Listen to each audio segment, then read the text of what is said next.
Good morning. आज हम बात करेंगे बैटरीज़ के बारे में। जब हम बैटरी के बारे में बात करना स्टार्ट करते हैं तो सबसे पहले बैटरी का डेफिनेशन आप समझ लीजिए। जब भी हमारे पास हम गैल्वेनिक सेल को सीरीज़ में अरेंज करते हैं तो उस अरेंजमेंट को बैटरीज़ कहा जाता है।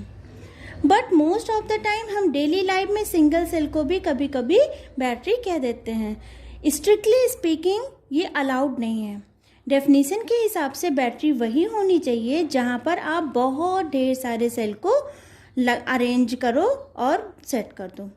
नाउ बैटरीज की जब आप बात करोगे तो there are two types of batteries. First is primary batteries, second one is secondary batteries.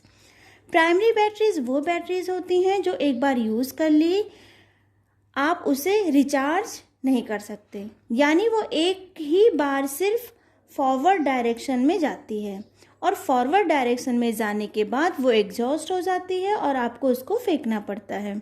Whereas अगर आप सेकेंडरी बैटरी की बात करते हो तो सेकेंडरी बैटरी वो बैटरी होती है जिनको आप बार बार रीयूज़ कर सकते हो। ओके, आप उसको डिस्चार्ज कर सकते हो, आप उसको रिचार्ज कर सकते हो। One of the best example अगर मैं आपको सेकेंडरी बैटरी का दूँ तो वो है आपका मोबाइल का lithium ion battery.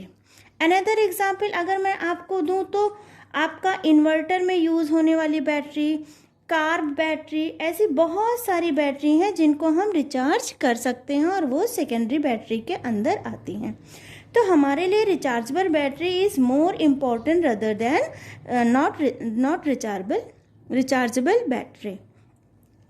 Rechargeable battery को हम बहुत दिनों तक बहुत लंबा यूज़ कर सकते हैं, बट जो नॉन रिचार्जेबल बैटरी हो है वो आप एक बार यूज़ कर लिया और उसको आपको क्या होना फेंकना पड़ता है। नाउ प्राइमरी बैटरीज में सबसे पहले हम जो बैटरी पढ़ने वाले हैं उसको कहा जाता है ड्राई सेल।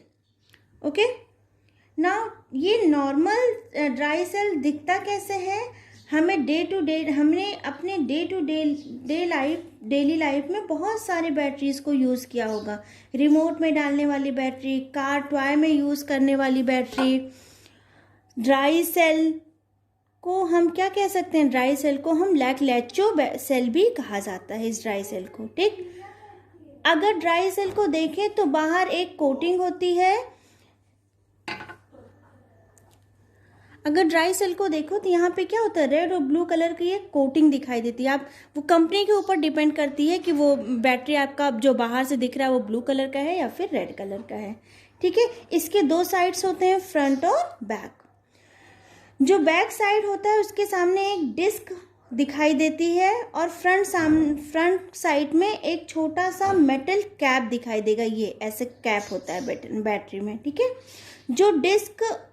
ये जो डिस्क है वो किसका काम करता है? ये वाला, ये एनोड का काम करता है। और वहाँ पर ये जो आपका ये जो डिस्क है ये किसका काम करता है? ये कैथोड का काम करता है। ओके, एनोड पे क्या होता है? ऑक्सीडेशन होता है और कैथोड पे क्या होता है? रिडक्शन होता है। नाउ इस सेल को देखते हैं, ये आपका अपर कैप है। ओके, ये जो कैप है ये आपका अपर कैप है और नीचे आपकी एक क्या लगी होती है? प्लेट है। ये जो कंटेनर है, इस कंटेनर में ग्रे कलर का मेटेलिक सिलेंडर जैसा ये हमको दिखता है। उस ग्रे कलर के मेटेलिक सिलेंडर को कहा जाता है जिंक कंटेनर। मैंने ये लिखा है, ठीक है, ये जिंक कंटेनर इसको कहा जाता है। कंटेनर के अंदर मिडिल में जब आप जाते हो तो यहाँ पे क्या होता है? ग्रेफाइट की रॉड लगी होती है।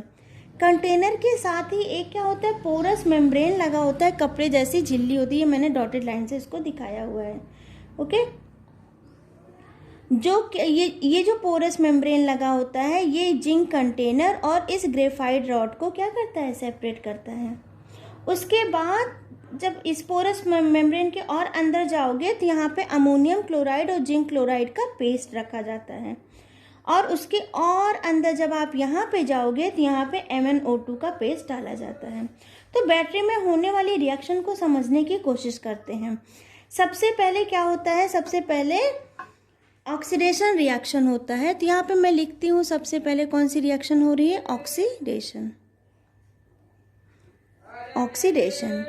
ऑक्सीडेशन में क्या होता है? यहाँ जिंक जो होता है, ये जो जिंक होता है ये अपना दो इलेक्ट्रॉन लूज करता है और Zn2+ के फॉर्म में अंदर आता है।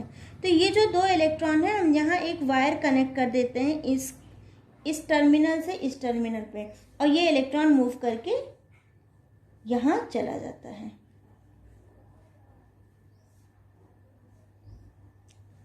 ओके, ये जो दो इलेक्ट्रॉन ट्रेवल करके डिस्क के थ्रू बाहर आता है, ये क्या करता है, यहाँ ये वायर के थ्रू यहाँ इस कैथोड पे जाता है, और अगर हम यहाँ पे बल्ब लगाएं तो ये बल्ब क्या करता है, ये बल्ब ग्लो करता है।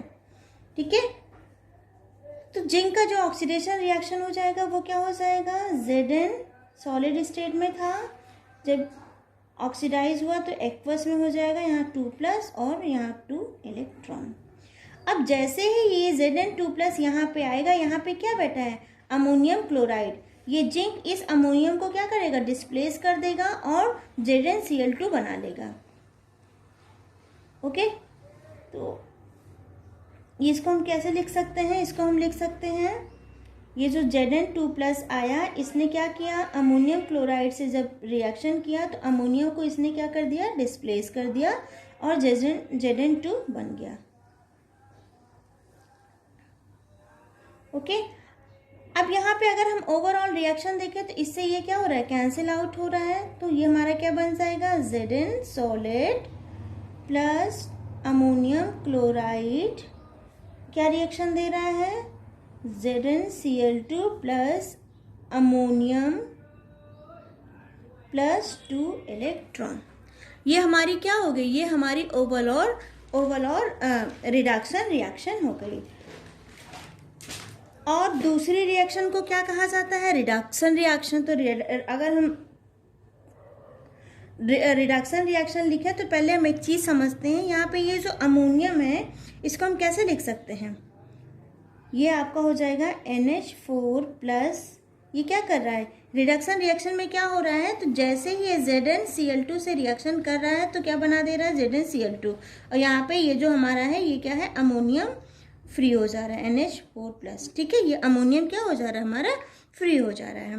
तो ये अमोनियम क्या करेगा, ये अमोनियम इस कार्बन रॉड के पास जाएगा, और यहाँ से ये जो दो इलेक्ट्रॉन ट्रेवल करके आ रहे हैं इस कार्बन रॉड के पास जाके ये NH4 इसके इलेक्ट्रॉनों को क्या करेगा, चुरा लेगा।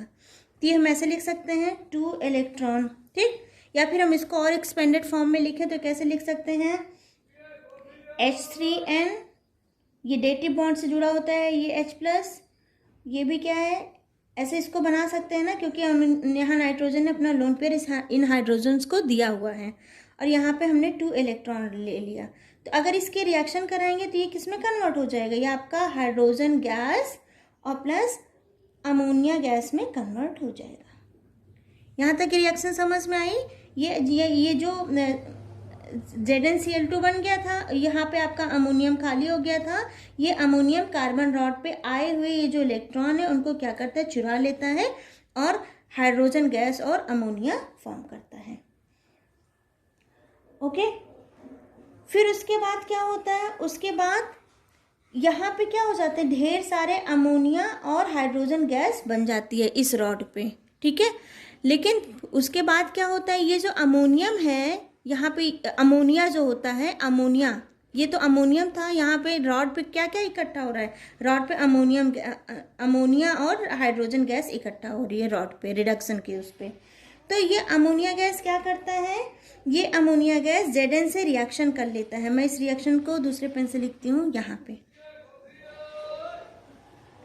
ठीक है, ये जो अमोनिया है, ये जो अमोनिया रॉड पे इकट्ठा हुई है, ये क्या कर ले रहा है, ये ZnCl2 से रिएक्शन कर लेता है। यहाँ पे जो ZnCl2 बना है उससे क्या करता है, दोबारा से रिएक्शन कर लेता है, 4 अमोनिया ले लें। ठीक, तो ये बन जाएगा आपका एक कॉम्प्लेक्स।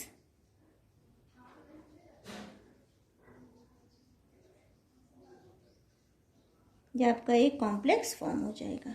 ठीक, तो इस तरह से क्या हुआ, यहाँ पे जो इकट्ठा हुआ अमोनिया है वो दोबारा से क्या हो जा रहा है, वो रीयूज कर लिया जा रहा है।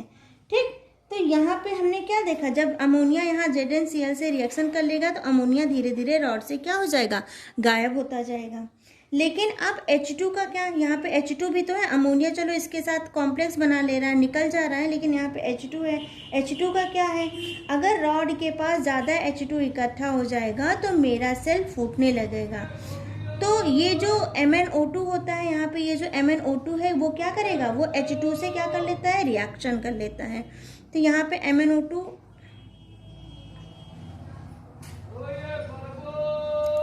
यहाँ पे ये जो MnO2 है बेटा, ये क्या करता है, MnO2 ये किससे रिएक्शन कर लेता है, यहाँ हाइड्रोजन बचा है, उस हाइड्रोजन से ये क्या करता है, रिएक्शन कर लेता है। ये सॉलिड में है, ये गैसियस में है, तो क्या बना लेता है, Mn2O3 और वाटर।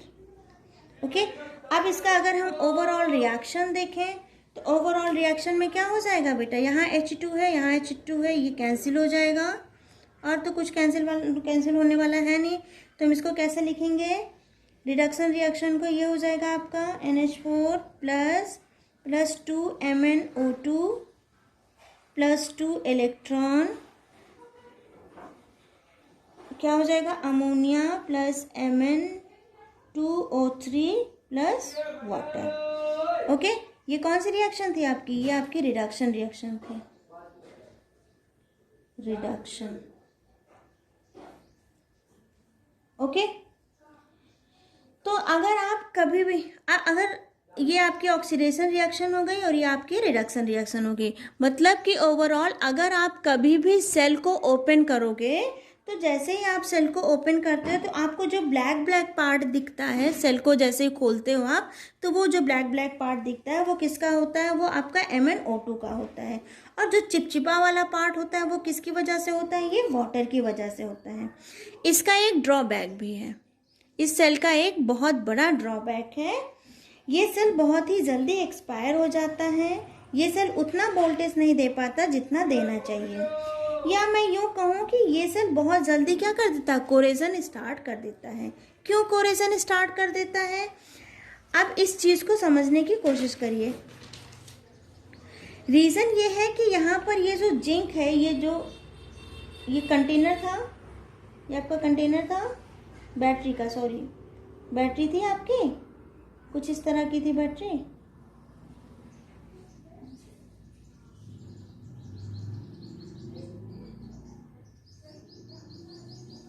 ठीक। और यहाँ पे ये जो जिंक था, ये जिंक की प्लेट थी, और यहाँ बीच में क्या था, कार्बन रॉड थी। यही तो बनाया था मैंने सेटअप, और भी चीज़ें थी वो नहीं बना रही हूँ। अब यहाँ समझते हैं, ये जो जिंक है, ये जिंक जैसे ही ऑक्सीडाइज होगा ये अपना 2 इलेक्ट्रॉन क्या करता है, लूज करता है, और Zn+ के फॉर्म में बाहर निकल आता है। यहाँ पे अपने 2 इलेक्ट्रॉन लूज कर देता है। ओके, और इस रॉड के पास क्या था हमारा, ammonium chloride, ClNH4Cl, ammonium chloride था। अब जैसे ही ये 2 इलेक्ट्रॉन लूज करेगा, ये अमोनियम क्लोराइड का ये जो अमोनिया है ये क्या करेगा, इस अमोनियम क्लोराइड का ये जो हाइड्रोजन है, ओके, ये हाइड्रोजन क्या करेगा, H+, ये तुरंत इस इलेक्ट्रॉन को क्या करेगा, एक्सेप्ट कर लेगा। ओके, तो जैसे ही ये इसको एक्सेप्ट करेगा तो क्या बन जाएगा आपका, अमोनिया प्लस H2, यही तो हुआ था ना, अमोनियम, ये जो था अमोनियम जो था ये ZnCl के साथ रिएक्शन कर ले रहा था, तो ZnCl2 बन जाता था। और ये जो अमोनियम है ये कार्बन रॉड के पास ना जा करके डायरेक्ट यहाँ से इलेक्ट्रॉनों को क्या कर रहा है, चुराने लग रहा है। ठीक है, तो यहाँ पे एक रिएक्शन फॉर्म होने लगती है। पहले सेल में क्या हुआ था, जब हम इसको कनेक्ट करते हैं, वायर से कनेक्ट करते हैं बेटा, जब सेल को कनेक्ट करते हैं तो क्या होता था, Zn अपना इलेक्ट्रॉन लूज करके अंदर आता था और Cl2 से रिएक्शन करके ZnCl2 बना लेता था। और यहाँ पे ये जो अमोनियम थी, ये अमोनियम कार्बन रॉड के पास चली जाती थी और यहाँ से जो इलेक्ट्रॉन आता था उससे वो रिडक्शन दिखाता था। लेकिन अगर हम इसको वायर से कनेक्ट ना करें, इस सेल को थोड़े टाइम ऐसे रख दें लगा के, तो क्या होता है, अगर इसी को देख लो, अगर हम इसको कनेक्ट ना करें तो ये जो यहाँ पे जो इलेक्ट्रॉन लूज हुए हैं, यहाँ पे ये जो इलेक्ट्रॉन लूज है, ये अमोनियम जो होता है ये डायरेक्ट इसके साथ क्या करने लगेगा, रिएक्शन करने लगेगा, जिसकी वजह से यहाँ पे ये आपस में रिएक्शन होती रहेगी होती रहेगी होती रहेगी। तो कभी कभी ऐसा होता है ना कि आपने बैटरी लगा के, और जैसे घड़ी को ही बैटरी लगा के छोड़ दिया और उसको ऑन नहीं किया घड़ी को, तो आप उस और कुछ दिन बाद जब आप देखोगे तो आपका सेल क्या हो जाता है, ख़त्म हो जाता है। तो आप कहते हो बैटरी कैसे ख़राब हो गई, ये तो मैंने स्टार्ट भी नहीं किया। तो उसका रीज़न ही यही होता है कि भले ही आपने उसको कनेक्ट ना किया हो बैटरी को, ठीक है, बैटरी आप ऐसे ही बिना घड़ी में लगाए ऐसे ही रख दो, कभी कभी बैटरी ख़राब हो जाती है। उसका रीज़न ही यही होता है क्योंकि आपने मान लो उसको कनेक्ट नहीं किया है, इस सर्किट से कनेक्ट नहीं किया, इलेक्ट्रॉन यहाँ तो नहीं मूव हो रहे हैं, लेकिन यहाँ जो इलेक्ट्रॉन है वो क्या कर रहे हैं, इस अमोनियम के साथ रिएक्शन कर ले रहे हैं और यहाँ पे अमोनिया और हाइड्रोजन गैस बनने लग रही है, ठीक है। और यहाँ पे ये रिएक्शन वन बाय वन चलती जा रही है, जिसकी वजह से क्या होता है, थोड़े टाइम बाद हमारा जो सेल होता है वो खराब हो जाता है। तो आपको ये कोरेजन समझ में आया? मैंने कोरेजन में मैंने यही बताया पहले, यहाँ जो नॉर्मल अगर हम बैटरी को कनेक्ट करते हैं तो यहाँ से इलेक्ट्रॉन फ्लो होते हैं और अमोनिया यहाँ से इलेक्ट्रॉनों को लेता है, तो ये सर्किट में चलता है और हमारा सेल काम करता है। लेकिन ड्रॉबैक क्या है कि इस सर्किट के साथ चलने के साथ साथ ये जो अमोनियम है ये इधर भी रिएक्शन करता है, ओके। तो इसीलिए जब ये इधर भी रिएक्शन करता है, मतलब सेल के अंदर ही रिएक्शन होना शुरू हो जाता है, इलेक्ट्रॉन का मूवमेंट शुरू हो जाता है इधर इस डायरेक्शन में, जिससे हमें ना इलेक्ट्रिसिटी मिलती है और ना ही हमें उसका कोई फ़ायदा होता है। यही इसका सबसे बड़ा ड्रॉबैक है कि ये आपस में भी क्या करते हैं, रिएक्शन करते रहते हैं और इसीलिए हमारा सेल आज जल्दी से ख़राब हो जाता है।